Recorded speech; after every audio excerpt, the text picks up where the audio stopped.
Hello, dear friends. Forgive your enemies, but never forget their names. Opinion piece. The Shining. The veil is lifting. Emerging science. Materialism in crisis. War against conscience. Disclosure is underway. The end is the beginning. The old world was not primitive. Life in harmony with the universe. Restoration of the financial system. Let's start. Spaceship Earth flies towards its new sun, a living planet ready to become another Eden. That has already happened, but it fell back before, until our era was able to propel it once more, says Julia Uthman. People gather. They listen to the wonderful sound. The resounding call becomes clear everywhere. We watch as truths come to light to be confronted, transforming us into a kind of higher dimension, with secrets revealed and new inventions that make it easier to leave the old problems behind. Free from constraints, we dedicate ourselves to tasks that make our new Earth a brilliant and glorious explosion of communities that celebrate and joyfully thrive everywhere. Reset News. 2 executive orders, signed one after the other. No cameras.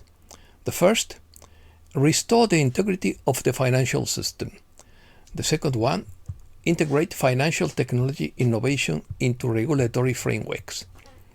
The door to a parallel financial system has just been opened.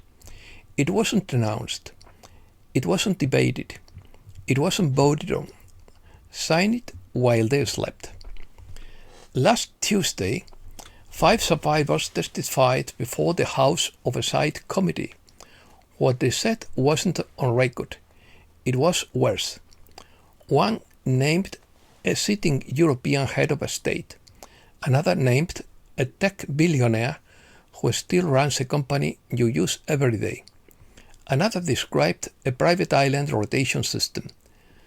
The girls were moved between several locations on a 14-day cycle, so no staff member would see the same face twice. The Justice Department censored the names of the survivors, but didn't censor the names of the abusers. Disappeared between 2021 and 24.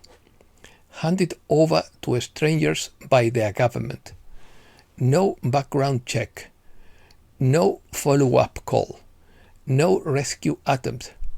Handed over and erased. What they found made adult soldiers vomit. 60,000 have been recovered. 30,000 returned to their families. Where are the other 312,000? Breaks.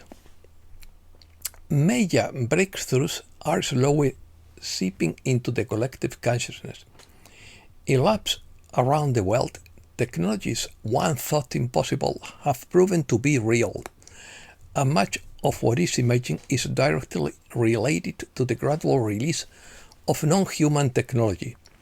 That is the key to both the disclosure and the suppression of science for decades. They are preparing us. The gradual release of these advances is designed to prepare humanity for a much larger reality. A reality simple at its core. We are not alone, nor have we ever been. What seems miraculous today is only the tip of the iceberg. What is built next will depend entirely on how humanity responds to the revelation that is already underway. For generations, the public has been conditioned to accept insurmountable limitations. Aging was irreversible. Fuel could not be created for nothing. A thought could not be transmitted 50 miles. In just the last year, researchers have proven all three. The veil is being lifted, and it is no coincidence.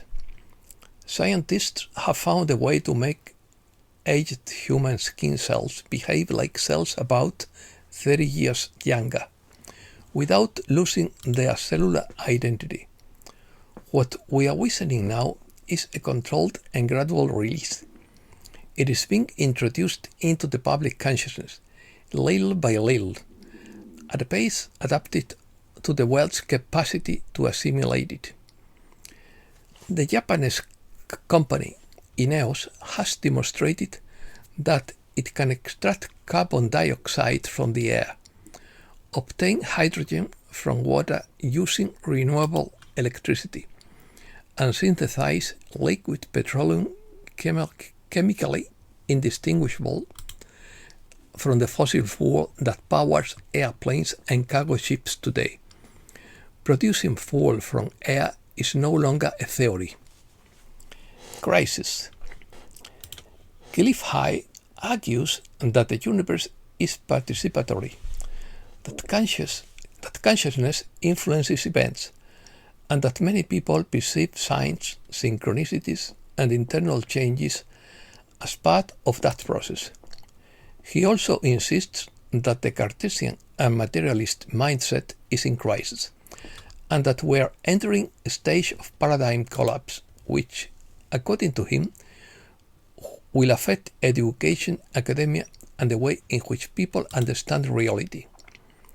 High states that the current moment is marked by novelty, a spiritual rather than religious struggle, and the possible transition to new technologies such as zero-point energy and the disclosure of hidden technologies. He also mentions David Wilcock in the context of personal disharmony and uses that case to reinforce his idea that living in sync with the universe is central to human life. Sensitivity. Alexander Quinn argues that many people feel emotionally overwhelmed because they are going through a collective energetic transformation, not simply an emotional breakdown. Humanity has long lived in survival mode, with fear, stress, trauma, guilt, shame, and emotional control. And that way of sustaining experience is now ceasing to work. The emotional body can no longer maintain old patterns as easily as the Earth's frequency and the energetic pressure from the Sun and the cosmic environment are increasing. That is why many people are experiencing extreme sensitivity, exhaustion, disconnection, irritability, unexpected crying, confusion, or a kind of emotional purge.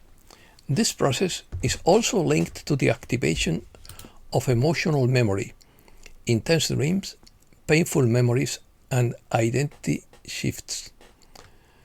This collective unease is an emotional detoxification of traumas and inherited patterns, and the feeling of living between two realities is part of this transition.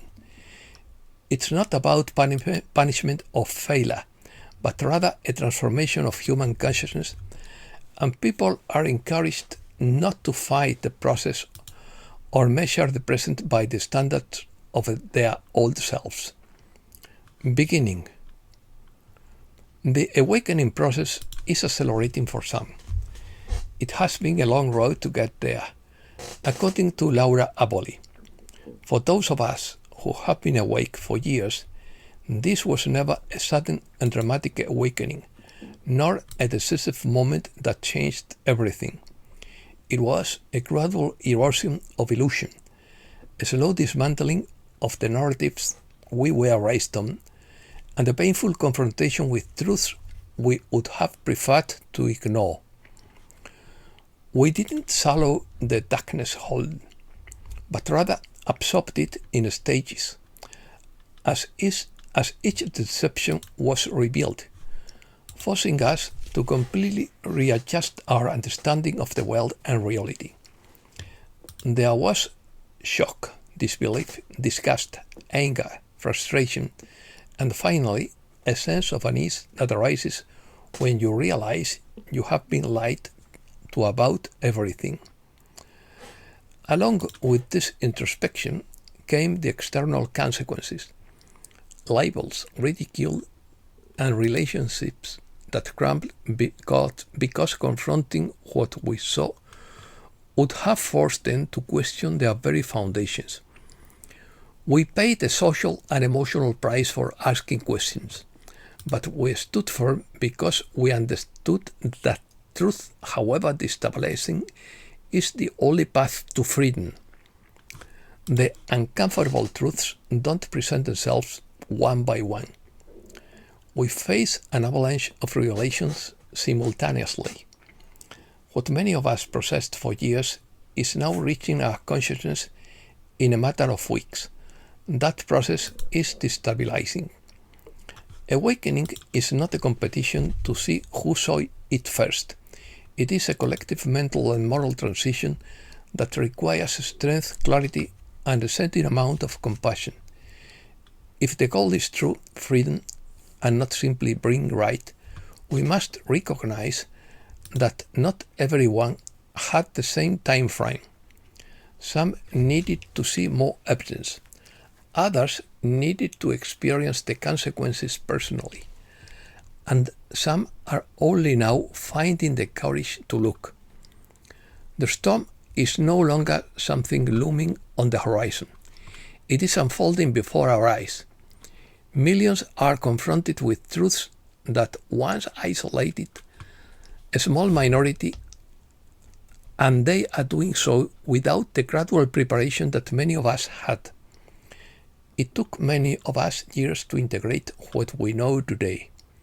Let others do the same, because if this awakening is to lead to anything meaningful, it will require not only exposure, but also the rebuilding of resilience, discernment, unity, and moral courage throughout society. Miscellaneous. Cuba ran out of fuel as protests erupted. U.S. charges former Cuban leader Raúl Castro with murder over the deaths of Americans in 1996.